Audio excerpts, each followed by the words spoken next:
Hello and welcome to the intro video for the Snow Cap Mods Ravine 21700. In this video, I am just going to show you the ins and outs of this mod, how to use it. I will also have some accompanying videos as to how to maintain this mod. So if you could please like and subscribe to my YouTube channel, you can have the latest updates about the Ravine and other Snow Cap mods. So, just to go over some of the highlights, this is a 21700 mechanical boro. As you can see here, there is a 21700 battery. It can just snap in just like this. There is also, as you can see, there is a button in the trigger position. So you can fire the mod very, very comfortably, similar to most mods that we're used to, and you don't have to do the down below the midline fire. Also, this mod has bottom unblockable airflow.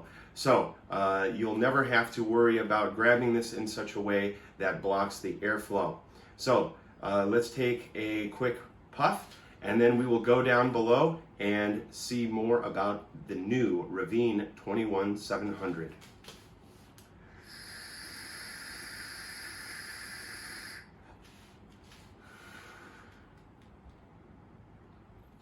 Hello everyone, welcome to the down low portion of the Ravine 21700 mech boro mod by Snow Cap Mods. I just wanted to take some time to talk about my company, Snow Cap Mods. Snow Cap Mods was started with the intention of bringing boutique low volume mods to the market at a reasonable price. And my latest offering is here, the Ravine 21700. So let's take a look. So everything that you see here is what will be included with the Ravine. Please note that there is no boro tank included. The boro tank is a proprietary tank, so I cannot include it with the mod. So let's go through and look at some of the parts very quickly. This is the flush nut. I had it personally designed it and had it machined. And it's very familiar to what many people in the boro world have seen. This is what I am calling the top contact. So this is the top contact. We can see that there are 2 points here and here where some part inside of the body clicks in, so this doesn't move. This makes contact here with this part to form the connection. All right, let's look at the carriage slash middle contact. This is what I'm going to call the middle contact, and this black plastic part here is the carriage. So this is where the boro tank, it sits inside of here, and we can see that we have our contact that comes from the top of the battery down and then makes contact with the bottom of your atomizer. So as you can see here, there are 2 holes in the bottom. Those holes are for the airflow. And we can even see that inside of our copper we have a hole cut out so that the air can pass through. You can also see the brass nut, which forms the bottom contact here, so we can see the brass nut. And that is what part of the connection to the atomizer. Also, we can see how this clicks into place. So this will actually slide into the mod, which we will see here in a minute, and these parts click into place. Now I want everybody to notice that these parts are very, very flexible, so don't be too concerned about breaking them. They are intended to flex. All right, the next thing I want to talk about is what I'm going to call the bottom contact. I'd like everybody to just take note of the shape. The shape of this is very deliberately done to make sure that it functions correctly in the mod. We also see that there is a hole in the bottom here, and that is for the airflow to pass through the bottom of the mod through that contact. Now, one of the things I would like everybody to understand is a bit of maintenance. I will have a separate maintenance video, but this part is very important, so I want to have it in the intro. If we take the button here, you can see that this button has the Snow Cap Mods locking function that has been on all Snow Cap mods. Now, one of the things that will happen is when the button is inside of the mod here, you press it and it goes like this, okay? Now, over time, the contact will begin to loosen and the button might spin freely and even cause the lock to engage when you don't want it to. So there needs to be some maintenance done, not too often, probably a few times a year, to make sure that this stays nice and tight, okay? So what prevents this button from free spinning inside of when you're using it is actually the pressure that this contact exerts on the back of the button. So the more pressure there is, the less likely it is to spin. So after a while of using the mod, if you notice, or maybe you buy it secondhand, if you notice that the button is spinning too easily, what you need to do is basically tighten the throw. Now, the way that we tighten the throw is by doing this. We take the contact, and we are going to manipulate this bend right here, okay? So this bend right here, and we can also see it's this bend right here, okay? So the way that you do that is you grab it here, you put your thumb inside of the little notch, and then you bend it back. You bend it in this direction so that there is more pressure on the back of the button. Okay, so again, that is common maintenance that you will have to do probably a few times a year.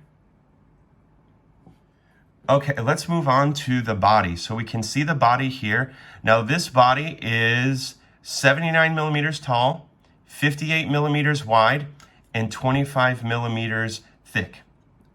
And we can also see, if we look at the bottom here, we can see the bottom airflow. We can see the Snow Cap Mods logo on the side. We can also see Snow Cap Mods cut out into the, I guess we could call it the front or the button side of the mod. And then in the back, we have this mountain pattern that goes on here. We can also see the clasping mechanism for the battery. And the way this works is you can put the battery in like this and it won't fall out. So you can run an exposed battery like this if you like. So I have a clear battery wrap on here. Don't worry, this is not remember the wrap is very, very important. You cannot take this off. I have a clear wrap on mine. And you can run it exposed, and with this you could match with a stainless steel atomizer on this inside your mod, or you can clip this on like this. Now, let's take a look at this door. So as you can see, the door can be used to remove the battery. So it makes it very, very easy to remove the battery. The other thing I really like about this is you can set this down and the battery won't roll away, or you can stand it up like that. And it just kind of makes changing the battery very, very convenient. Okay, so this slides out in one direction. And let's notice here, if we look at the bottom, there is a tiny notch here that keeps the battery from falling out when you remove it from the mod, okay? We also have an arrow pointing up so that you know that this is supposed to be facing the top of the mod or pointing towards the sky when you put the battery in. As you can see here, there are some there's a clipping function. So this clips just right into the mod like this. And you will notice, especially when there's no battery, there is very, very little to basically no wiggle in this battery door. Okay, so let's look at the next thing, which is what I'm going to call the slider. So the slider goes onto the mod like this. And I'll show you that now. So it slides in from the top, goes in, you get a nice little click. So it comes off just like this, all right? And as you can see, this is held in place by this little piece of raised plastic here, and it corresponds to this here. So again, in this door as well, there should be very little to no wiggling. And this slides off like this, okay? All right, boys and girls, so the next thing that we are going to do is I'm going to show you how to assemble all these parts together. Now, one of the things that I'm very, very proud about this mod is you do not need really very many tools to get this apart. And in fact, actually, once it's broken in, you don't need any tools, and I'll show you what I'm talking about in a moment. But when you first get the mod, you will probably need a pair of pliers just to grab this portion and remove it. So once you remove this carriage, everything comes out. So if you have a serious leak or whatever, you just pull this carriage out, all the parts will fall out, and it'll be ready to clean. So I'll show you more about that here in just a second. So let's go about assembling this mod. So the first thing I like to do is I like to put in the button first. So we have our button here. Now, when you put the button in, I like to take it and lock it so that it doesn't go flying everywhere. The next thing that we're going to do is we're going to insert the top contact, okay?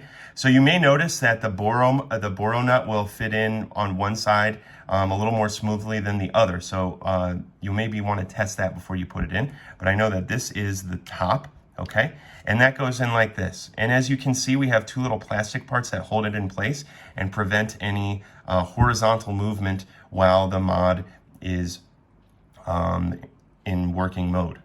The next thing I'm going to do is I'm going to put in the bottom contact. So you notice when I'm holding this, I'm kind of holding this down a little bit at an angle just to make sure that everything stays in place.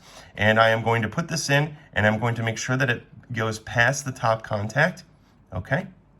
And then that's in like this. Okay, so here we are. Oh, see, if you don't hold it down, that'll fall out.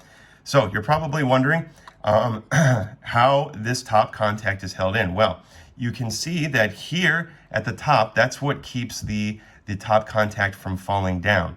And there is a track, which we can see here on both sides, that corresponds to this point here on the carriage. So we're going to take that and we're going to insert this in here. Sorry guys, it's a little bit hard with the camera in front of me. Okay, so that's in.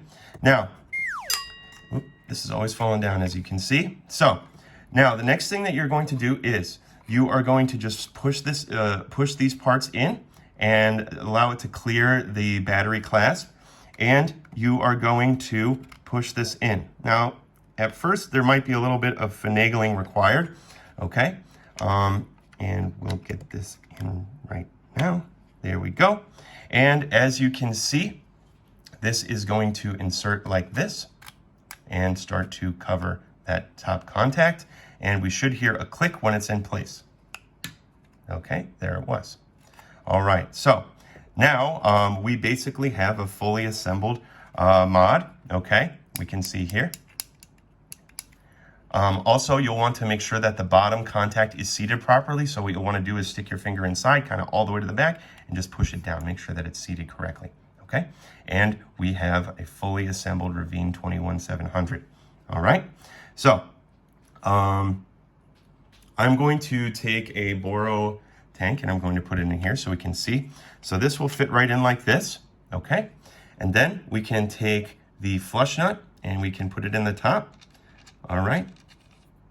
And I like to screw it down with my finger as far as I can. And then you can take a coin or a piece of plastic. You can actually even use a credit card with a ring on your keys if you're out and about and you don't have a coin on you. Okay, and I'll screw that in there. All right, and we have it nice and snug. And then I'll put the battery in like this. Okay, I'll put the door on with the arrow facing up. As we can see here, that arrow is facing up. I'll put that in like this. Okay, and then I will put the sliding door in so we can see that the sliding door corresponds here. So I'm going to put that in, all right? And then I'm going to slide it down. And there we are. We have a boro mod, the Ravine 21700.